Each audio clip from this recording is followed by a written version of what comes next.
could you tell us a bit about you as well as AkzoNobel, please? Yeah, no worries. So my name's Ian Gisborne. I'm the National Sector Manager for Education and Property Management for AkzoNobel. So I've been in role about 4 years. Prior to that, I was Territory Store Manager for our Jewel Decorator Centre, which is our distribution network. And prior to that, I've done all sorts of jobs, mortgage advisor, just as the market crashed, which was a fun time to do it. Worked for an internet service provider, done all sorts of bits and pieces in marketing. So in part of AkzoNobel, AkzoNobel is a big multi-international company, owns brands such as Dulux, Cuprinol, Harmstead, Sikkens, Polycell, but also a number of international brands and chemical companies and all sorts of places. So there's kind of two parts to what we do as a UK-based team. I now work back again for the distribution network for Jewel Decorator Centre. There's about 240 stores across the country, but my focus is around specification. So I work with our teams in the field, our regional colleagues, to increase the use of specification and highlight the positive ways it can impact projects in terms of not only extending maintenance cycles or saving on upfront cost or even improving sustainability from choosing the right paint, and then but also the benefits that you get at the end of a project in terms of if you've got a spec in place, defects are estimated to reduce by about 75%. So if you're thinking about a project, painting tends to be the last thing that happens by necessity. So it tends to be all hands to the pump and panic stations. So if you've got a spec in place, everybody knowing what they're doing, what products that they can use, and can hopefully reduce the pressure come the end of a project, and also mean that you get the finish that you'd want to showcase your building to get the best results out of it. Perfect, thank you. Yeah, okay. No worries. What will you be showcasing at your Education Estate stand? So kind of two key elements really. So firstly it will be the products. New products we've got in place include Scuff Shield, which is our most scuff resistant paint ever. It was designed after conversations with the Department for Education, where new school corridors were being marked heavily sort of as soon as the kids come back. So we developed a product which is incredibly scuff resistant and hopefully means that maintenance cycles can be extended as long as possible. Also a couple of products that are under our Airsure banner. So they are 99.9% VOC free. So we're looking at it from an indoor air quality perspective.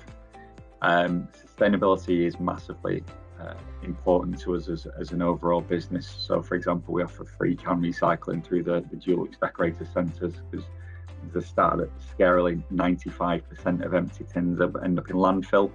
So we're on a one company mission to try and change that and stop them ending up in refuse. And also we're looking at the well-being angle of what paint can bring.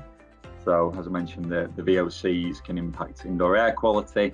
We're also looking at how colour can impact a space. So we've developed a website called the Occupant Centred Colour Design Hub, which highlights how getting the right colours aligned with the right products can have a very positive impact on building users. So a couple of years back, 2 or 3 years back, we put together our Smarter Spaces campaign, which we worked with a number of schools and provided paint and colour schemes. And just to see what impact that had on the children that were using a building. And we saw, attendance improve, anecdotal evidence from the teachers about how engagement improved. And because of both of those things, we also saw results improve. So we're hugely about how, especially at the moment, we've all spent, the last part of 18 months inside. So the impact that the building can have on the people that are using it is huge to us, and we want to showcase how colour and paint can have a hugely positive impact. And wanting to have us chatted to as many people as possible and showcase how we can use our technical team and our colour expertise to work with individuals on their projects to make the best use of their education estate. So could you tell us a bit about some of the recent education-based projects that AkzoNobel have been working on? Yeah, no worries. So we developed a project called Smart Spaces, which we looked at the impact that colour and design could have on education spaces. So we worked with a number of primary and secondary schools across the country, and we developed colour palettes and put the right products in place. But also, importantly, we got the pupils involved in choosing colours that went into their specific spaces. So we did corridors in one school, and we did classrooms and that type of thing. And the results that we had on the back of that, which are available if anybody wants some light bedtime reading, for about 45-page PDF, were great, to be honest with you. We saw engagement increase across the board, anecdotally through the teachers. We saw attendance improve.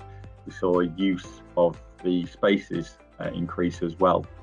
So, previously underutilized classrooms and that type of thing, once pupils had chosen the colours that were going to go into it, they found that they wanted to be in that room. They felt a sense of engagement with that room, and they felt it was theirs. So the sense of ownership went through the roof. And on the back of doing all that work, we saw, results increase. I guess it makes sense if you've got kids more engaged and in school more often, you're going to see that aligned with the teaching is going to make is going to increase results. So we've seen firsthand the benefits and the upside of using colour and design aligned with everything else that goes in with the school, just to make school places a more welcoming and friendly and happy place. Or even we've done it as well where we've designed spaces for people with special educational needs. We get the colour scheme right to make make it calmer, to make it a more enticing space, to provide a place for pupils to be and just to relax. And we've seen the benefits of that as well. So I think colour can be underestimated, but can be massively powerful in the right space, in the right place. Definitely. Thank you so much.